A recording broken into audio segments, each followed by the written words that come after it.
Thanks for the warm welcome, and I should say that the only other experience I've had with a conference of teachers was a joint meeting of the American Astronautical Society and the American Association of Physics Teachers a number of years ago. And normally at the poster sessions at the American Astronautical Society meeting, they're held from about 4 till 6:30 in the evening, and a lot of beer is drunk during those times. And when the AAPT was joining us, their rules forbade them to have beer at their conferences, so nobody went to the posters that year. So, Ruth Shannon very kindly invited me on the basis of a talk she saw on YouTube that the SETI Institute put together a number of years ago. And it was just my usual talk about how to publish a paper in Nature that's directed at astronomers. This talk is based on that, but it's got a few other things in it that I hope will be relevant to this audience. Now, I like to keep my talks pretty informal, so if you have questions during the talk, or if you want clarification, or if I'm speaking too rapidly, just wave and I'll stop and address your question, because I don't want you to forget about it at the end. So, I'm still getting used to this. It's a birthday present, or a Christmas present for my wife. So, since 1869, Nature's mission has been twofold. We want to provide a forum for scientists to communicate with each other. We also want to communicate science to the educated public, not the general public, but the educated public. And that's reflected in our mission statement. Now, Nature doesn't look like a regular scientific journal. We have what's called a magazine half, and we have a journal part. And the magazine section has news and commentary and correspondence and what you would see in something like Scientific American. And one of the things that we're really proud of is that we're strictly independent of scientific societies. And so there's no little group of old guys who are sitting around deciding who's in the club and who isn't in the club.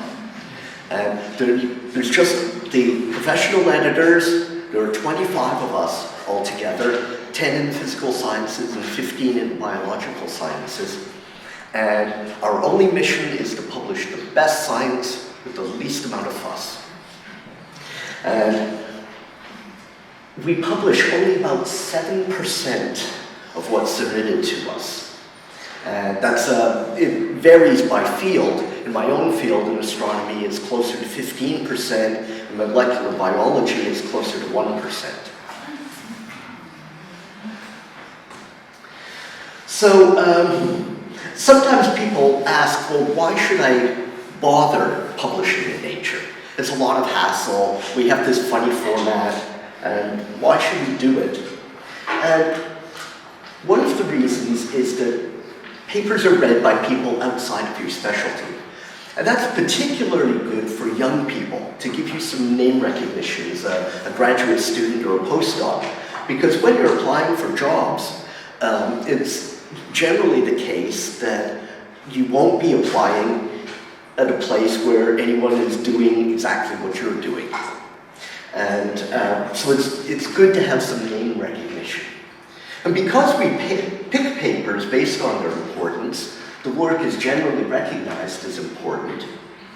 And, a few times a year, each editor can take what's called a fast-track paper in.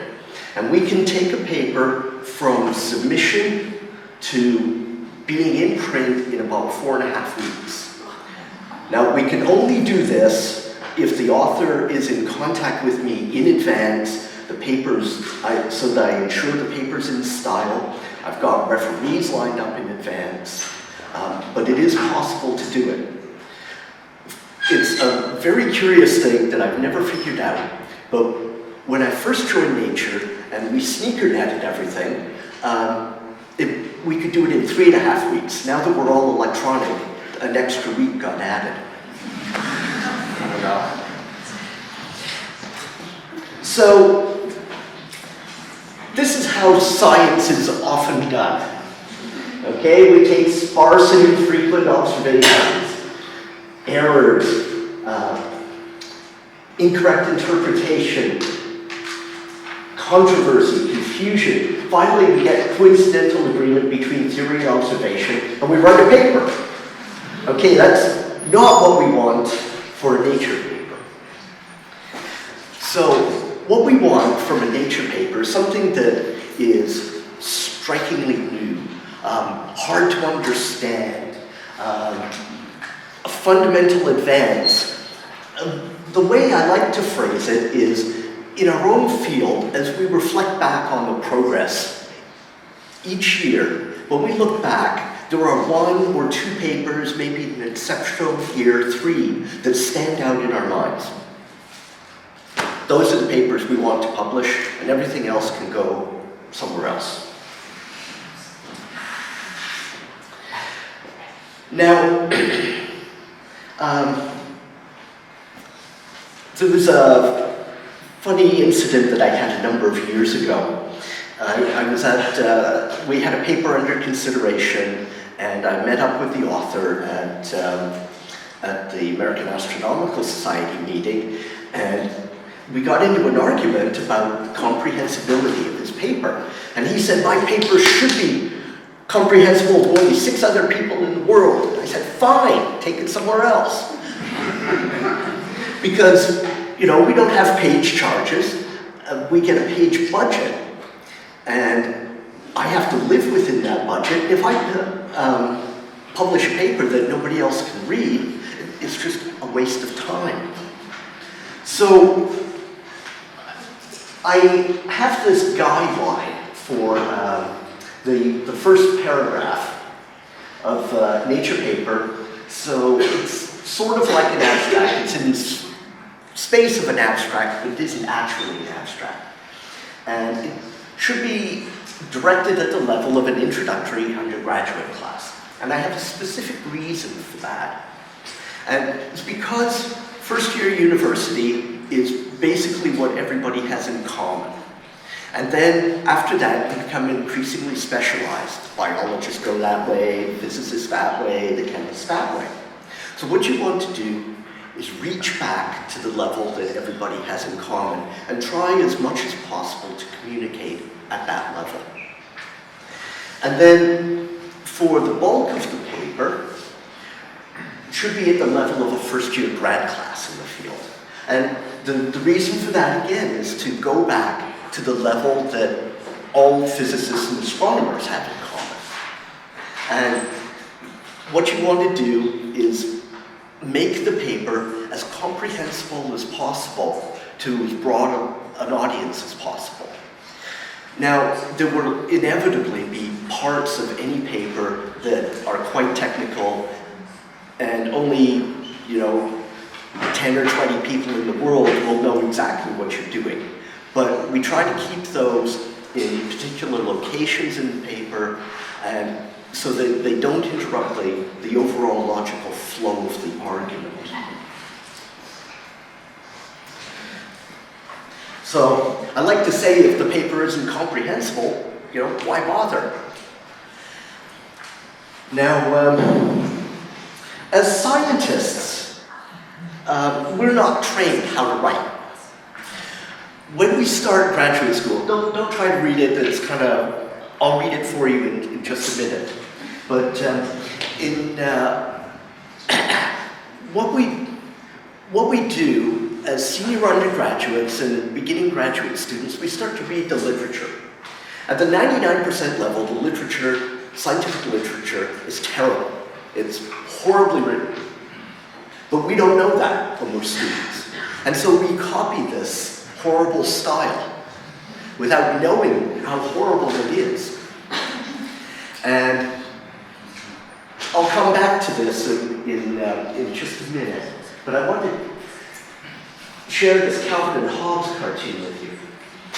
I used to hate writing assignments, but now I enjoy them. I realized that the purpose of writing is to inflate weak ideas, obscure poor reasoning, and inhibit clarity. With a little practice, writing can be an intimidating, impenetrable fog. Want to see my book report? The Dynamics of Interbeing and Monological Imperatives of Dick and Jane, a study in psychic transformational gender modes. Academia, here I come. For those of you who don't know the Dick and Jane, that's how in Canada, when I was growing up, that's how I learned how to read. See Dick run, see Jane run. And those are collectively referred to as the Dick and Jane books. So, in order to write a good paper, though, there are some basic principles.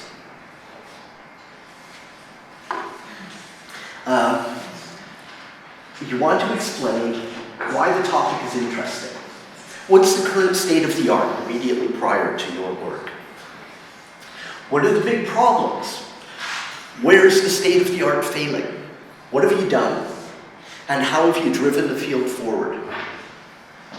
And it sounds simple, but implementing it can be difficult. It takes an awful lot of practice. If anyone goes back to read my papers in the Astrophysical Journal from the late 80s, they'll look just like everybody else's. But after I'd been a few years at Nature, I started writing my papers more like Nature papers. So from about 95 onwards, you'll see that my professional publications look different. And they're a lot clearer to read.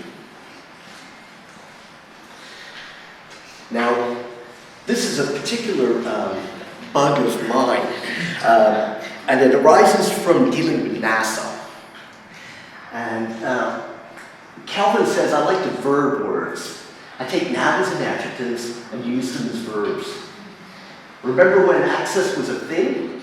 Now it's something you do. It got verbed. Verbing weirds language. And Hobbes reflects, maybe we can eventually make language a complete impediment to understanding. And it just drives me crazy, the papers that I get from NASA, because they do this all the time.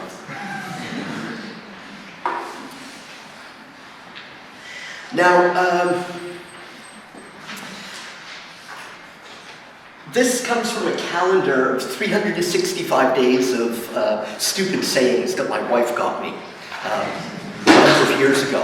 And this predated George W. Bush because, for 8 years, his sayings dominated such calendars.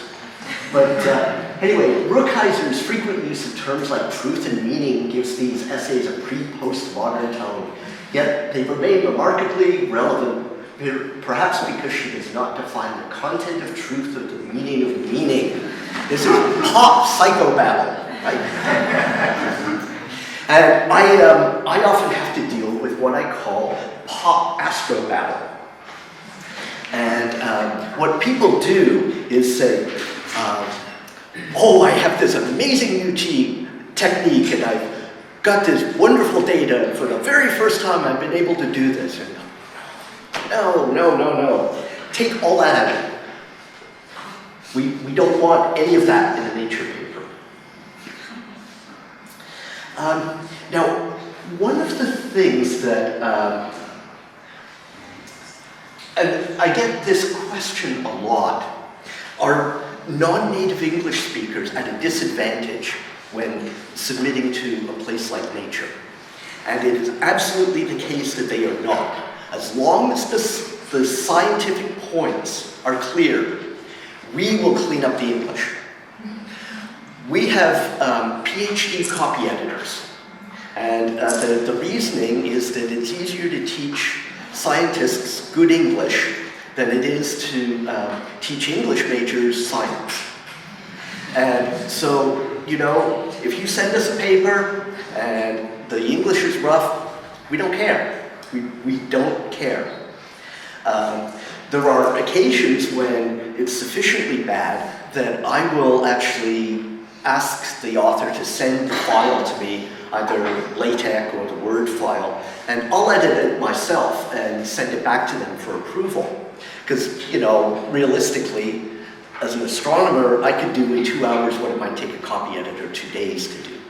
But we regard that as part of our service. If you submit a paper to us, by the time it gets published, it'll look like you graduated from Oxford or Cambridge.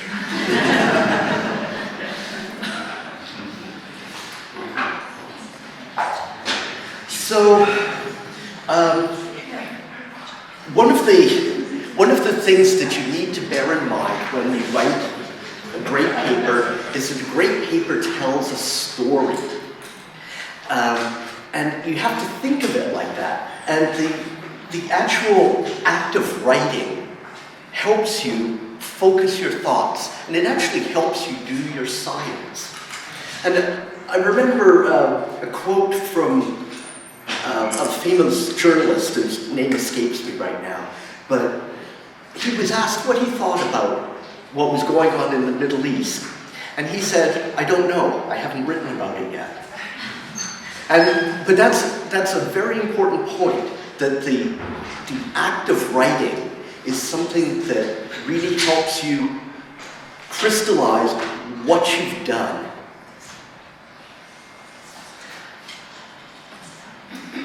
So, in astronomy, I often advise my authors to go back and reread the proposal that they put in to the telescope before they start writing the paper. Because often, you know, it'll be a year or 2 years later when you've got the data and it's produced and you're starting to think about writing the paper.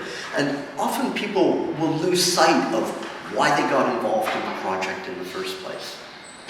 And so it's good for them to go back and remind themselves, you know, this is why I got in. You know, did I achieve what I wanted to? And I'll tell you an interesting story that kind of illustrates why I like working in nature. I had this paper from a graduate student. He spent 6 years measuring the rotation rates of asteroids. Sounds pretty boring, right? And what he found, you know, you would expect that in the asteroid belt, the asteroids interact with each other, they bang into each other, and you would expect that there would be kind of a bell curve of rotation rates. And instead, what he found was that there was a big group that spun quickly, prograde, the same way that the Earth rotates, and there was a smaller group that spun very slowly, retrograde. And there was nothing in between. And this was a totally weird result, right? And he kept struggling to come up with an explanation, and the referees would shoot it down, and I finally said, look, it's a weird result. Let's just publish it as a weird result. You know? It wasn't what you expected going in, and we published it, and then it took about 2 years for the theorists to figure out what was going on. And it was sunlight shining on the asteroids drives them into these two spin states. Now, I often tell people to write the abstract last. Now, there are times when, you know, people are pitching papers to me, and I will kind of iterate with them by email to see if we can put together an abstract that I can see publishing in Nature. But if they're not doing that, then they need to write the abstract last, because that is the most important thing. That and the title these days. That's what the search engines pop up. That's what people see. And an awful lot of, a lot of the time, People will do their Google search and they'll hit the abstract and the title and the references, and that's what's freely available. So your abstract now has to tell a story. It has to give the context. It has to be complete. You can't just jump in, we did this. You have to tell people why it's interesting. And the title needs to make a statement. It needs to say, you know, give an implication, something that is key to the paper, and something to grab people's attention, get them to want to read the paper. Now, I put this in as a little bit of advice about the common mistakes that we see. We don't much care about them, except for the last one. And so I have a personal story about this. I was at a conference a number of years ago, and I ran into an old friend. And he was the last author of a group of 6 authors. And the first author was a German fellow. And he handed me a copy of his paper, and he said, you know, I think this is sufficiently interesting that you guys should commission a News and Views to talk about this work. And I read the paper and I agreed, and I passed it on to my News and Views colleagues in the London office. And a few days later, and so they commissioned someone to write about it, and a few days later I get an email from London, and it says, you know, our News and Views author has flagged that the entire introduction in this paper was cut and pasted from a paper written 10 years earlier. And, you know, so it's like, and he's been a friend of mine who's caught up in this, so I said, okay, I'm out of this, contact the Astrophysical Journal editor-in-chief and deal with it without me. But, you know, there can be times when you think that something is so elegantly phrased that you could never say it better, but you can't do the cut and paste.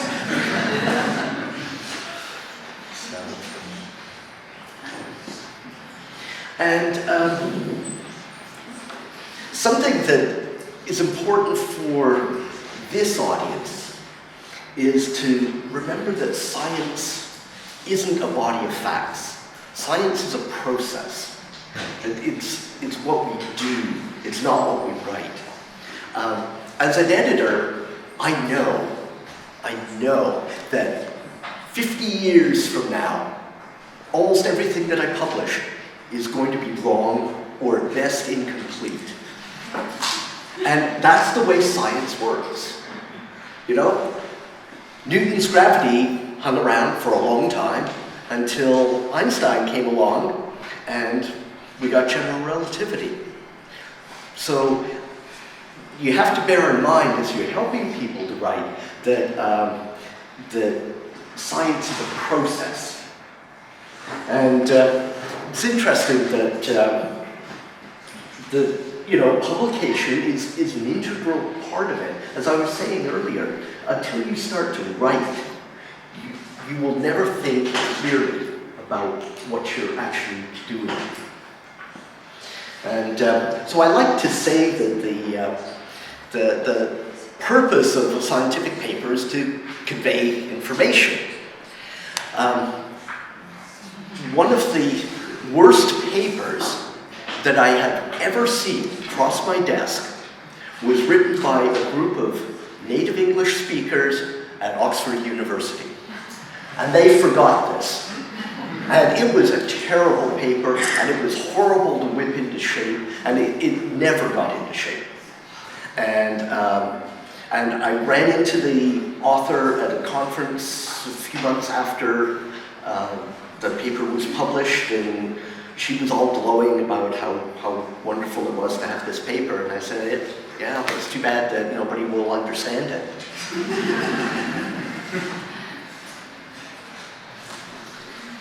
Now, the peer review, I like to think of peer review in the same way that Churchill used to describe democracy. It was the worst system imaginable, except for all the others. And peer review has evolved as our quality control mechanism. It's imperfect. But, you know, it's what we have, it's the best we can do these days. But one of the beautiful things about science is that it's self-correcting.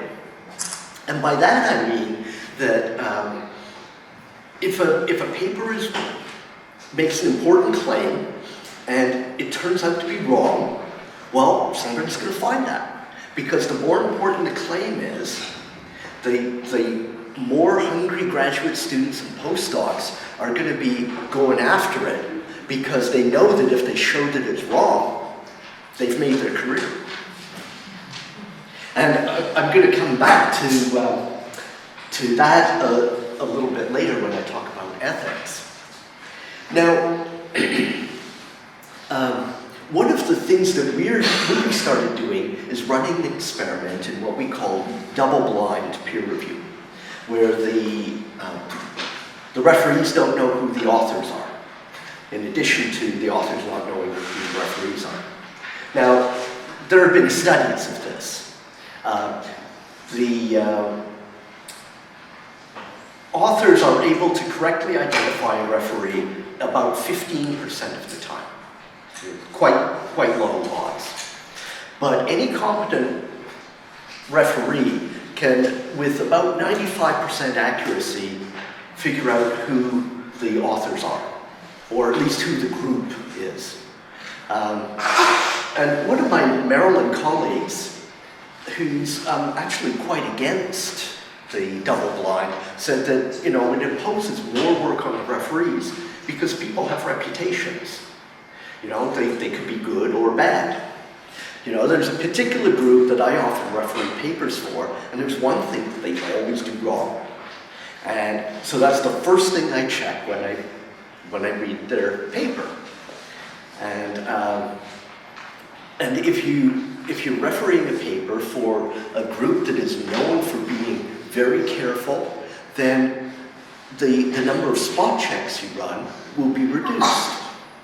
So anyway, it's kind of a funny system. Now,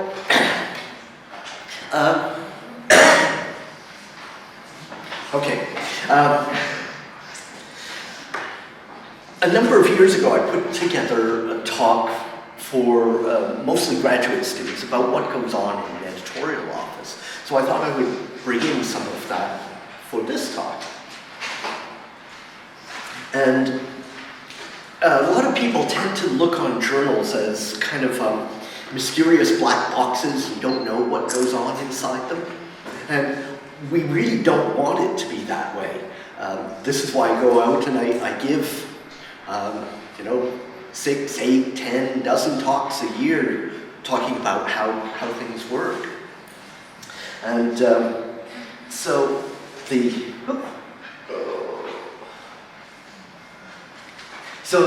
chief editor reads all of the abstracts and pulls out the obvious crank papers. Now, nature, as you might imagine, is kind of a crank magnet. I used to handle all of the cranks up until we went all electronic. So I handled them up until 2003. And I've got some good crank stories if you want to ask me later. But one of the things that we really do now is we will do checks on a couple of authors' names, using whatever our favorite system is in astronomy. It's called the Astrophysics Data Service. And we'll go back a couple of years and see what the authors have written. And at the 20% level, people are actively hiding what they have done in the past and either missing or hiding, and mostly hiding, what other people have done that's very similar that would tend to reduce the novelty of what they have submitted. And some people will submit papers that are epsilon different from each other to 3 or 4 different journals at the same time. And, you know, we catch this. There's software that does this, and if you do it, you're going to get caught. And so make sure you tell your authors, do your literature check, because the journals do it too. We do this very carefully.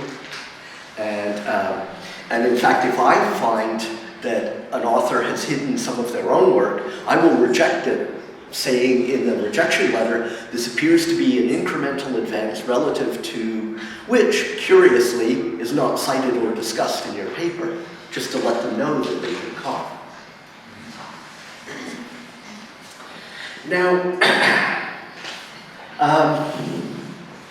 this is an interesting topic, fringe papers.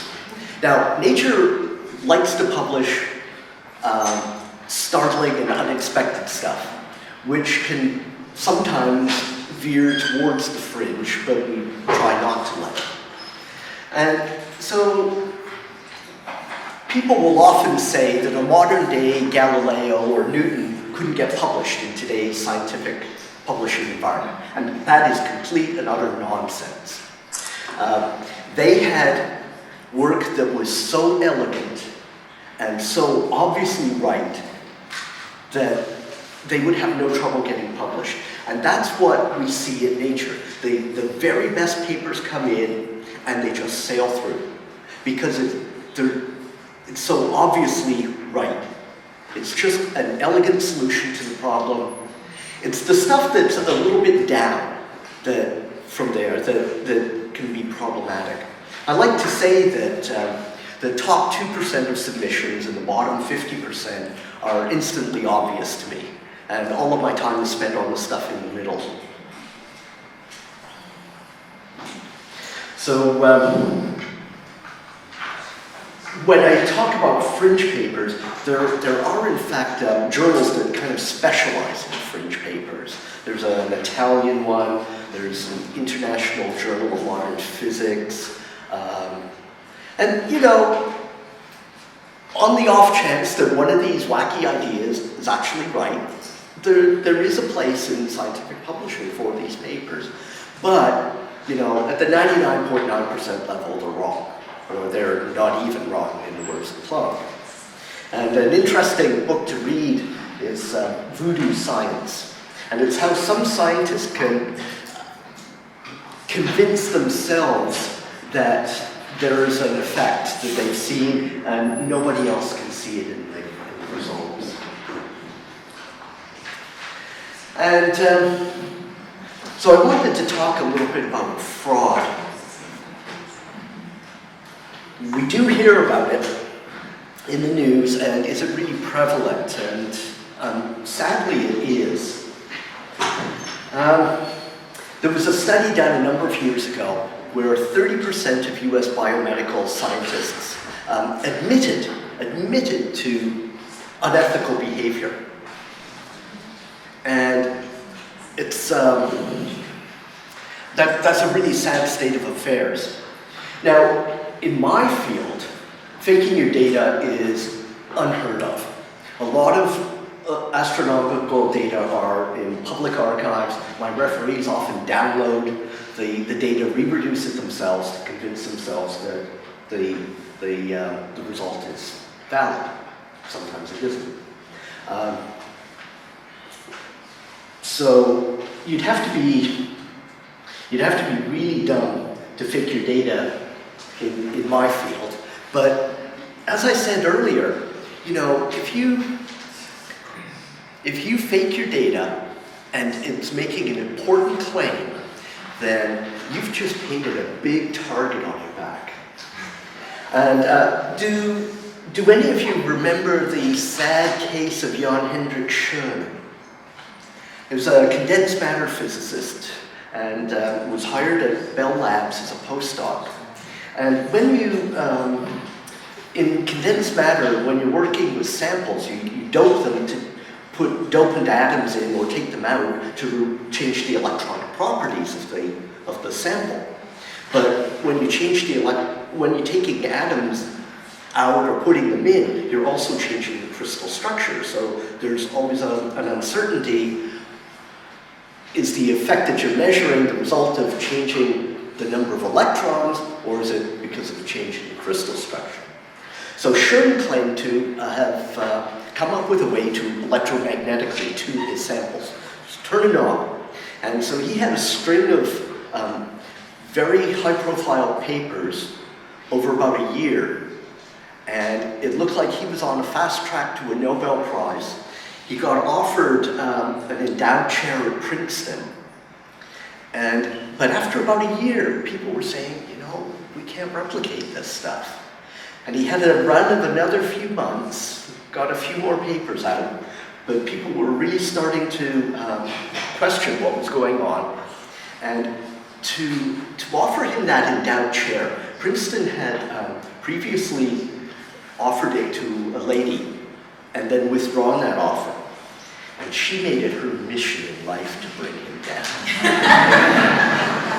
And she only hastened the process by about 4 months, but by God, she got him. And did she get the job? Did she get the job? I don't know if she did in the end. Now, one of the things that's kind of a bug for me is when authors don't give appropriate credit to graduate students and postdocs. And these big collaborations are notorious for it. You know, you've got 600 people on a paper. Well, the real work was done by 3 students and 2 postdocs, okay? And that needs to be made obvious. In Nature, we now require a statement of what each author did. Well, these big collaborations have kind of stymied us because they enter into memoranda of understanding that preclude specifying what everyone did. And so they come up with this bland statement that all authors contributed significantly to the paper. It's blatantly false, and it's screwing the students, and it really bugs me. I don't know what to do about it. Now, scientists are often uncomfortable talking about publicity. You know, most people in the physical sciences, in particular, are in the autism spectrum. We're shy. You know, it's hard work for me to get up and give a talk like this. It doesn't come naturally. So we tend to be kind of hide ourselves away. But publicity is really, really, really important. People who sit on university-wide or national committees or international committees need to know, broadly speaking, where the cutting edge is across a range of sciences, because you'll be allocating resources across many disciplines. And the general public needs to know, and this is particularly important in astronomy. I mean, astronomy on a per-scientist basis is probably the most generously funded science in the world. I mean, we've got ALMA that just opened, $1.4 billion. JWST, which is launching in 2 years. NASA says it's going to cost $8.5 billion. It's probably 12 or 13. But, you know, big, big money. And the general public and the granting agencies need to know why they're doing this. And the publicity also serves to inspire the next generation of scientists. I, like many astronomers of my vintage, became an astronomer because of Apollo and Star Trek. So you never know what's going to inspire people, so you want to get as much out there and just see what sticks. Now, probably some of you will get questions about archive or other preprint servers. And Nature has always allowed posting to archive, always. When I joined Nature, I went to the wall to make sure that happened. And there can be problems with it, though, because legally, posting to archive is publication. Under EU copyright law, it is legally published. We simply ignore that. But it can't be embargoed, and any journalist can write whatever they want based on that. Now, most scientists don't care. So, you know, if you say, if you put a paper on archive and say, in press Nature, you have guaranteed in 3 days there will be a story on Sky Telescope's website. And then astronomy will get it, and Science News and New Scientist. By the time the paper comes out, the BBC and the New York Times won't cover it. And if they cover a story, it will go viral. If they don't, it won't. And while the scientists don't care, university deans and observatory directors care very, very much. So you need to carefully advise people about when it's appropriate to post. The other problem that comes up is what I call science by press release. And this is particularly prevalent in the biomedical community, where, you know, eat this food, it'll prevent cancer, this thing causes cancer, and then it's retracted, and it just becomes noise that you ignore. And that's bad for science. And I tell people, you know, we don't want astronomy to go down that road, but, you know, a couple of years ago they did. The BICEP 2 result. We've seen the effect of the inflation in the microwave background, and then it turned out to be not true, and it was shown to be not true within a week. Now, I can be really tough as an editor, because that's my job. But one of the things that I really love to do is to be able to help people. And, you know, we can publish news stories, commentaries. I've written editorials. You shouldn't underestimate the power of the press. And I'll tell you 2 stories. The director of Stewart Observatory wanted to build some telescopes on a mountain in southern Arizona, Mount Graham. And the US Fish and Wildlife Service, the biologists there, didn't want the telescopes built. So they invented this endangered species, red squirrels. And this went on for years. And the biologists were faking their data. And so when I was a postdoc at Max Planck Institute for Radio Astronomy in Bonn, and Peter Strittmatter, the director at the time, used to spend summers in Bonn, and we would have tea together on the roof of the Institute. He would tell me all these stories about what was going on. So when I joined Nature, I asked him to write a commentary about what was going on, and he did, and it broke the logjam, and the telescopes finally got built.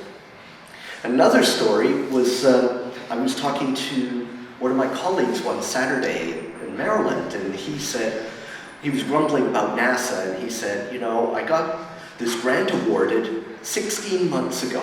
I've already had to write my first annual report on it, and I still don't have any money.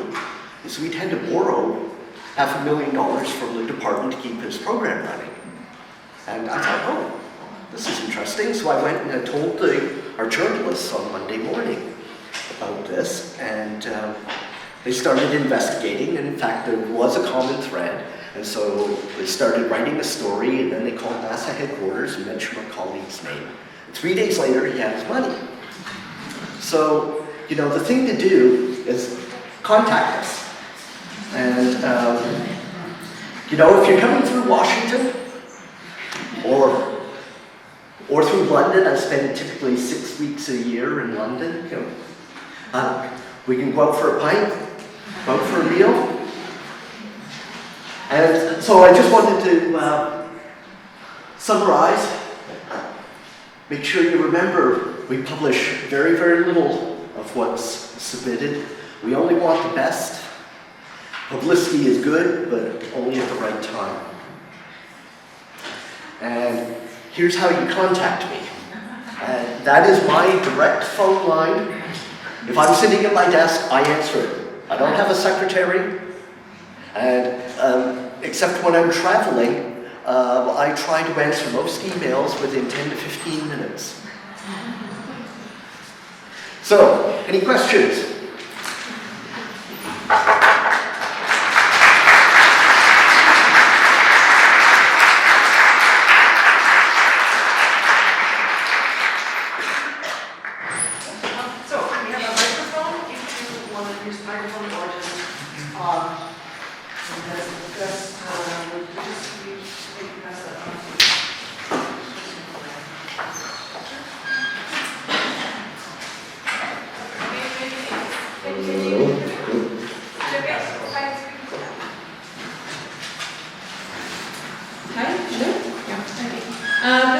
First of all, thank you for the chat. It was very, very nice. I would like to know what's the procedure for Nature when they receive an article. Do you read just the abstract, or do you read it all through it, or how is it done? Okay, good question. If people couldn't hear, do I read the abstract or the whole paper? And I always read the whole paper. One thing I hardly ever read is the cover letter. So don't pay much attention to that. You know, the only time I'll read a cover letter is if I get to the end of the paper and it's just wildly inappropriate. I'll go back to the cover letter and say, what were they thinking? But yeah, I always read the entire paper.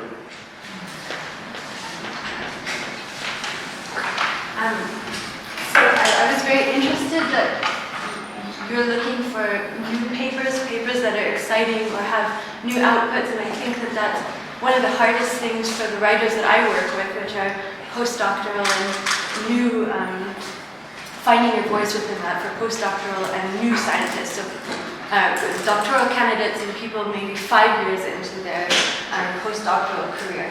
So my question is, could you give an estimate of per year how many papers are published with a doctoral candidate or a 5-year postdoctoral experience as corresponding authors? And are these papers usually reviews or new scientific material? Okay, so the question is what fraction of papers come from grad students and postdocs? New postdocs. New postdocs. In my field, in astronomy, probably 80%. Yeah, and it often turns out that the very first paper that a grad student writes will be a Nature paper because they found something really exciting in their thesis work. And in fact, I guess it's the professor in me, I really enjoy working with those students and helping them craft the paper and showing them how to write. And in fact, I had one from Yale just last year, and after the process was done, she sent me a really nice email and said that was the most valuable experience she had as a graduate student. So, almost all of the most exciting science is done by the young people. So.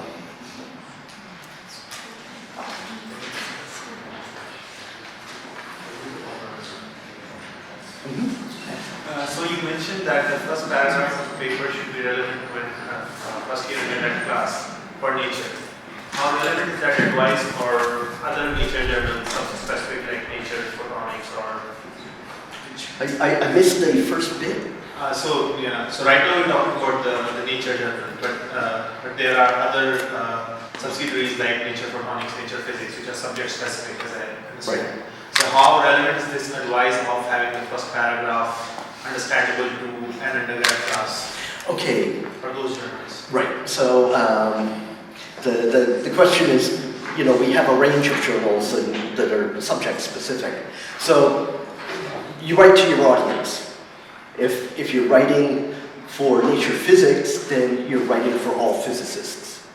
If you're writing for nature photonics, you're writing to a narrower audience. But you want to get the entire audience in that topic. So you still have to take care in making sure your message is broad enough to capture your entire audience. But, you know, if you're writing for nature photonics, you're not going to be writing for a biologist to read. If you ask a question, touch your chin to the mic and then we can all hear you. Thank you for your talk. I have a question on what you said on incremental publication and salami slicing. So, does this also include publications you might have through conferences where you present your ongoing research, you have some preliminary results, and afterwards you see, okay, yeah, this could be a very nice publication in Nature. Is this then already a real publication, or how do I have to treat this kind of issue? Okay, conference proceedings are gray literature, and they don't count. Now, some conferences actually publish their proceedings in referee journals. And the Faraday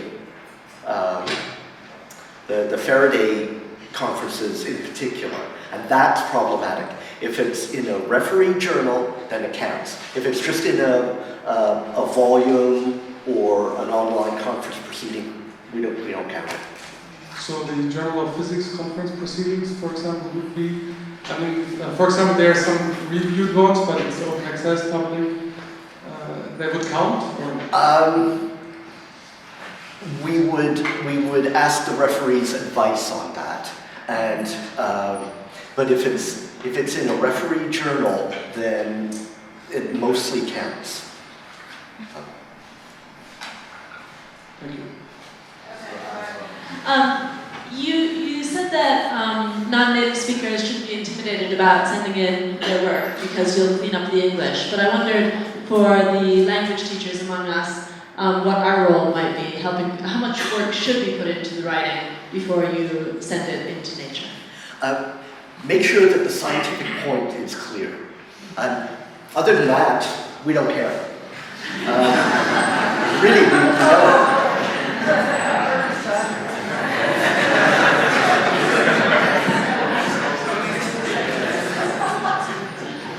Now, there are, of course, other journals where they will care more because they don't do such a careful job of copy editing. For example, the Astrophysical Journal now outsources all of its copy editing to India, and so you get kind of somewhat stilted English back. And so, you know, you need to be careful there. But for Nature, we really don't care. I think a sort of follow-up question. It's really interesting talk.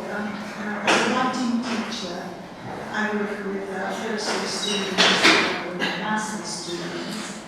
And I was interested in your list of common errors right at the beginning of your talk, where you talked about paragraphs too long and unclear descriptions. And I think I raised your point about how can we help students to write better science and get good habits and develop their writing skills. When you talk about unclear descriptions, can you give me an example? Okay. I'm so interested in the importance of structure within text to provide. Okay, so the unclear descriptions come about when people try to provide too much information. And, you know, you have to, so a scientist has spent maybe 2 years working on this project, and he or she wants to just spill their guts about everything. And so the role of the language teacher is to step back and say, well, what's truly necessary? And just boil it down. And just keep it short and clear, and never use a long word when a short one will convey the information accurately.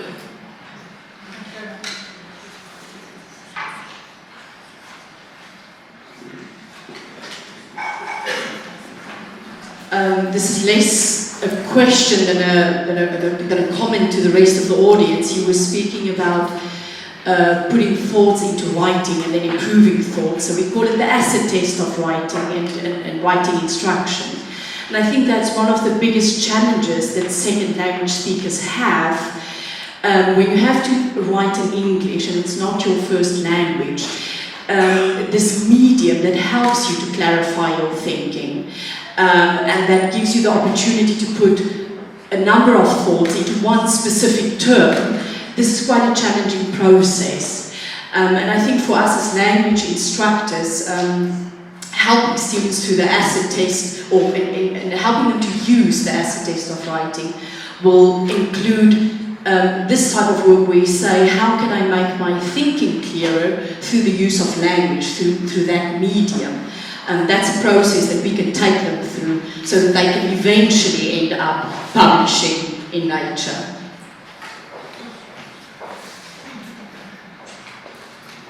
Any comments? No, actually, it's a hard thing to teach. That's why there are professionals who do it.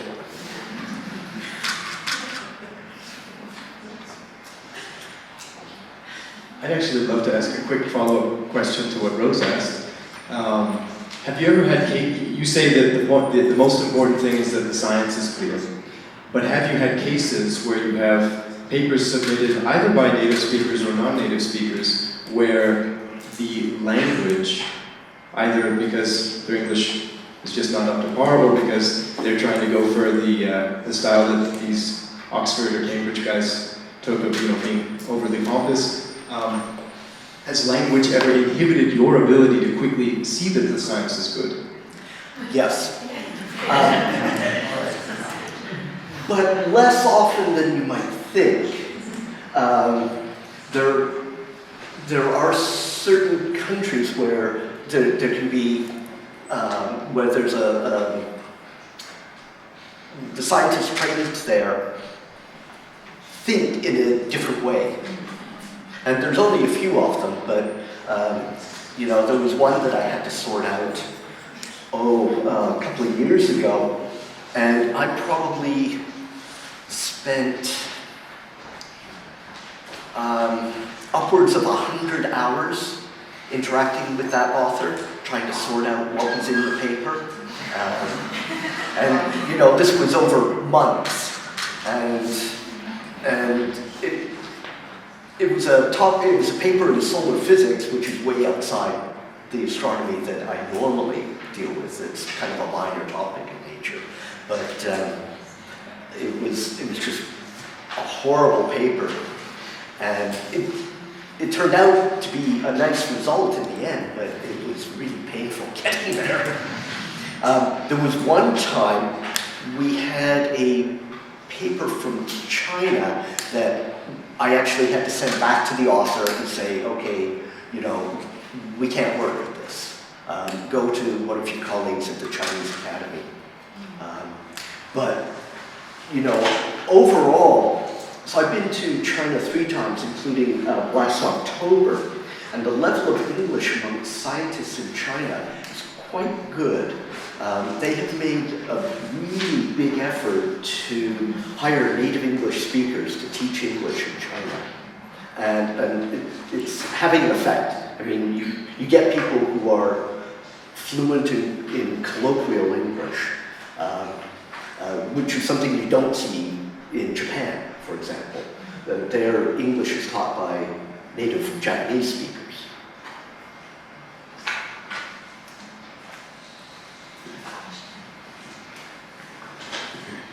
I would like to ask you about the editors that you were speaking of. If I understood correctly, doctoral students doing editing or postdocs doing editing for you. How are these people trained? I'm very interested to hear what you teach them so that they can do the job. They're not employees. This is authors. So, an author contacts me and says, I have this draft paper, are you interested? And so I will go back and forth with them and teach them how to think about their writing. And, so I will often pose questions to them and say, why do you think this is important? Why is this relevant?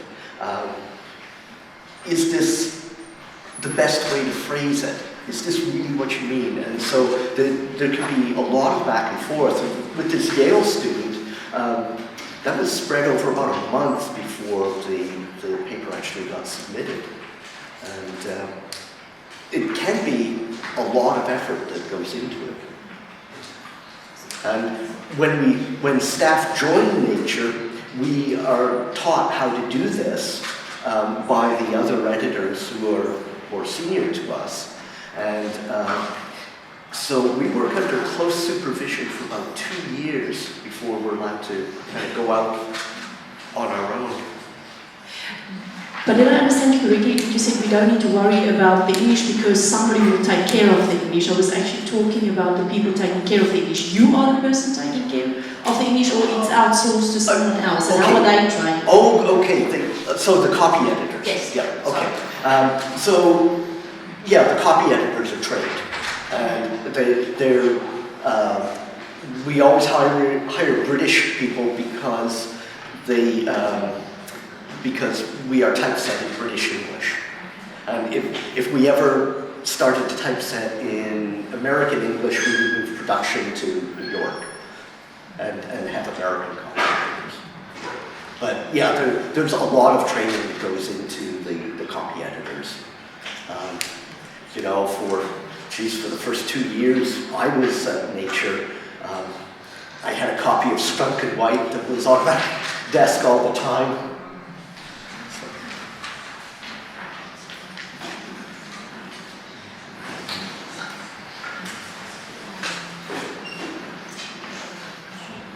Hi, and I was very pleased to see on your slides that you said use the active voice and the part about not trying to sound too clever, because that is an argument I constantly have with my own students, so I'll be quoting you endlessly from now on.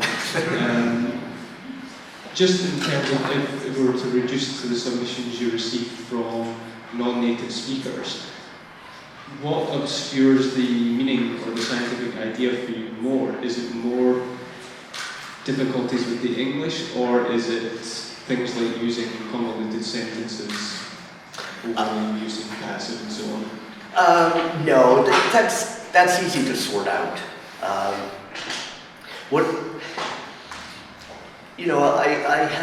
have a friend.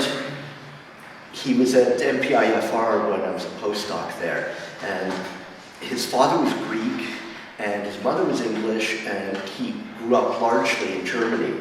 And so we were talking one day about the difficulties in learning different languages. And he said, English is prevalent because when you start learning English, so if effort is on the y-axis, it's way down here. And it stays low effort for a long time until you want to speak perfect English, and then it gets very hard. German starts here, but it stays there. And so to speak perfect German is easier in the end than to speak perfect English. But native English speakers are just used to this, and so we can unpack most things, and it's not really that big a deal. The big problem is if the logic is wrong, and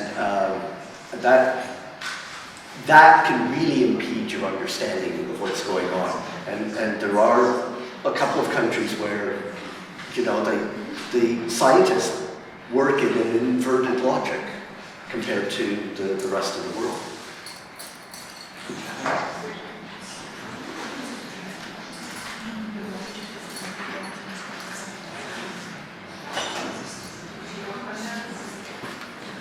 We have Ruth present, for you, Ruth, Shannon from our English group is,